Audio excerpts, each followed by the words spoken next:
Amazailetik izurtzen den, eta zure Espainietan amaitzen den, malko bat izan nahi nuke. Nire aitaren bere fusiltzaile berberak ditu. Eta ni, txiki, itxusi, eta erabat gorriturik. Lotxagabe eta rebelde itxura eman nahian. Lotxa, inoz kontutako ez dudan, beste gauza bat, gainera.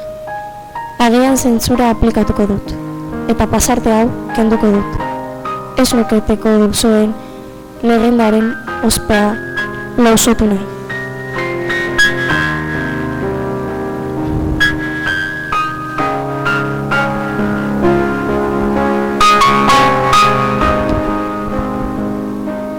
Izerdi tantak nabaritzen ditu nire bizkarrean, nire zigorraren oihartzuna nabaritzen dut. Teilatu honen azpian bizi naizen bitartean, ez dizut inoiz gehiago hitz egingo.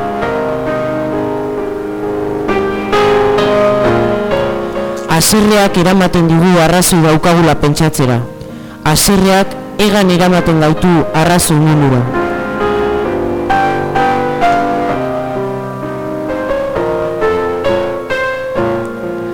Izen bat, eslogan bat topatu izan banu, oroimenari gogor atxikitzen zaiona, orduan, dena martxan jartzeko adorea aurkitu izango nukela uste dut. Izan ere, ez da erraza dena egitea, hitz egitea bai berriz, baina zer edo zer egiteko adorea eduki behar da, eta hori ez da erraza. Hori bai, batzuetan adore hori neurtzea, inoiz atera eta noiz ez, hori da garrantzitsuena, batzuetan adorea gorde egin behar da.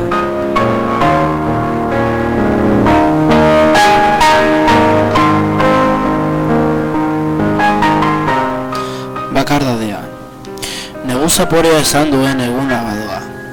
Iluntasuna etxe artera abaitzen hasi da neska gaztea etxera heltzen ari den honean. Markoek markatzen diote denbora baina ez du bere amak ezer jakiterik nahi. Afarian ez dute askorik hitz egin. Amak lekuzkanpo dauden galdera galdu batzuk soilik. Eta neskatxoak bere baitan pentsatzen du. Ea amak eskubiderik ba ote duen. Horren berandu galdetzeko zer gertatzen zaion. Eta amak bere buruari galdetzen dio zer egin duen txarto.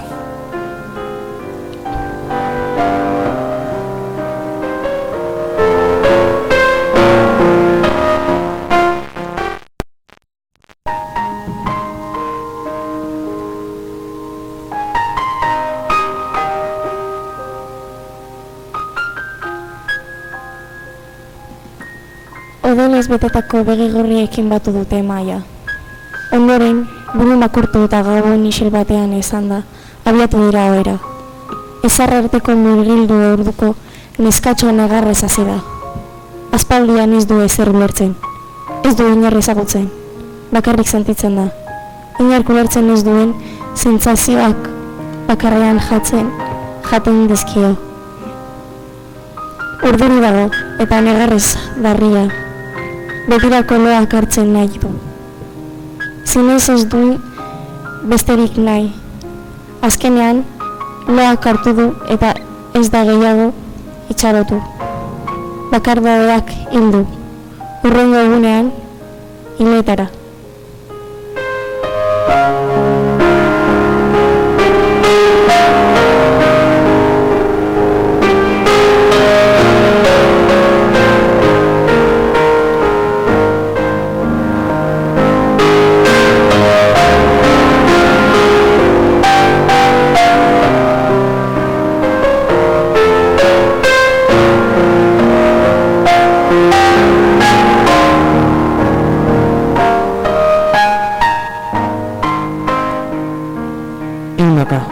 Milaka, milioika arrazoi, horietako bat bera ere ez da ala nahikoa esaten du.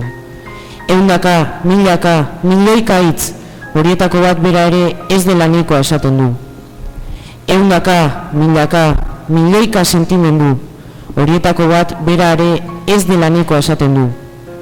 Haserre gutxi batzuk, horietako bakoitza gure harremana ondatzeko nahikoa. Izan ere, aita seme, neska mutil, erlazioak munduko gauzarik polutena da, baina ikaragarria da. Maitasunetik gorrotira zer askar pasatzen garen, baina hau da errealitatea. denak amaiera ba.